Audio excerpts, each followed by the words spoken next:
Менің есімім Тоқтамұрат Бағашқан. Мен Қазақ ұлттық өнер университетінің 3-ші курс студентімін. Мамандығым музыкалық драма театр әртісі. Мен өзімнің мамандығым бойынша жазғы экзаменді тапсырамын.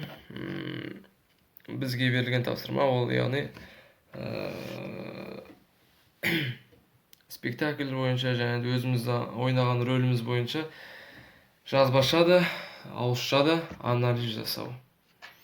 Жазбаша әрине анализ жасадым. Жазып шықтым барлық спектакль бойынша және де өзімнің рөлім бойынша.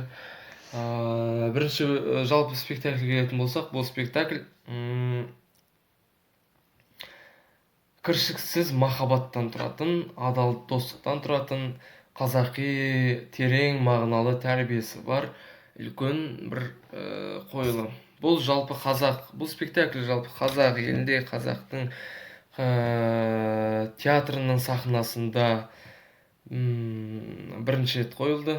Оны қойған біздер, яғни Құлымбетов Ержан Мейрамбекович, осы кісінің курсы.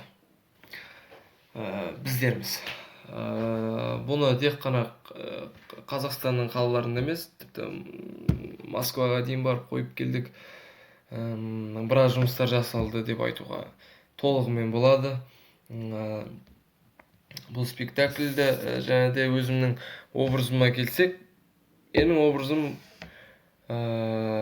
образымның жалпы бірінші айтпай тұрып, өзінің әнін айтып берейін. Мысалы, партиясын айтып берейін. Партиясында не жайлы айтылып тұр, сол жайлы сіздерге айтып беретін боламын. Мысалға, жаратқанның перзентімін мен Алланың халқым, халқым сүйген молдамын, қалтам толы малым көп. Ойпырмау, сегіз көзім белім-ау, он омыртқам қабырғам, енді қайттым ойпырмау, сегіз көзім белім-ау, он омыртқам қабырғам, енді қайттым ойпырмау.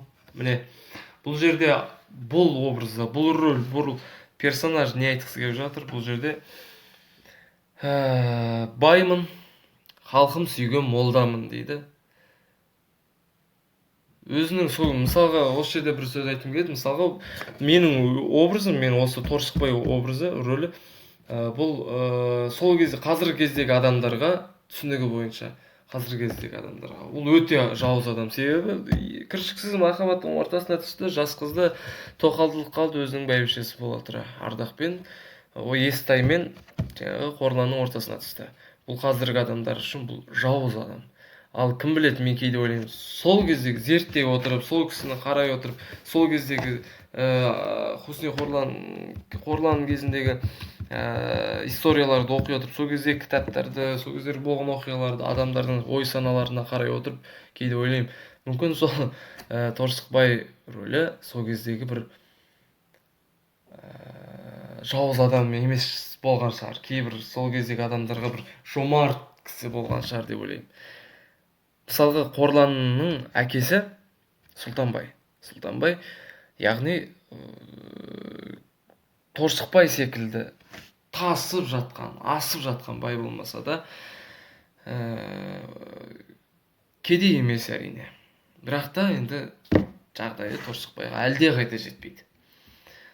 Енді кедейлеу кісі 4-5 жылқысы бар шығар. Қорлан болса ерге күрек болғанда қандай, басқаша ерге күрек. Өзіндік дүниелерін ешқашан жібермейді, намыс қойғыз. Сол қызды намысын таптап, сағып сындырып Торсықбайға берді. Ал бұл жерде кейбір халыққа, сол кездегі адамдарға Торсықбай бір кедейдің қызына қол ұшын берген секілді болып қалды ма деп те ойлаймын кейде. Бұл әрине жай ой, қиял. Ал енді бұл образ қалай шықты, қалай істелінді, мысалға бұл образды сахнаға шығып сол жерде ойнап шыға салатын образ емес. Әр образ әрине сондай емес қой, бірақ та менікі алған образым қиын секілді.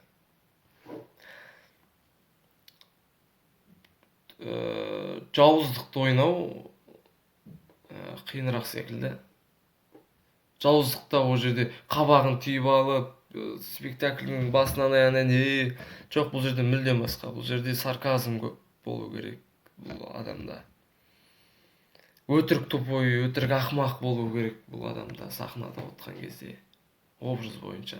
Негізі ақылды, негізі біліп отыр дүниенің барлығын, бірақ та сол жерде өтірік дүниелерді істеп, білмеген адам секілді. Өтірік қасында отқан бәйбішесінен сұрап деген секілді. Бұның барлығын ойлау керек, бұның барлығын талдау керек. Бұны жалғыз өзің істей алмайсың. Бұны былай істе, былай істе, былай жүрші, мына сөзді былай айтшы, сол кезде бүйтіп тұршы деген секілді көп нәрселердің көмектескен. Әрине менің мастер Құлымбетов Ержан Мейрамбекович. Сол кісінің көмегінің арқасында және де осы Қорлан, жалпы Естай мен Қорланның кезіндегі кітапты оқып, солардың оқиғаларын оқып барып, сосын кейін барып екеуінің кіршісіз махаббатының расталғаннан кейін, өз ойымша расталғаннан кейін, мен Торсықбай рөліне кіре бастадым деп айта аламын. Ал міне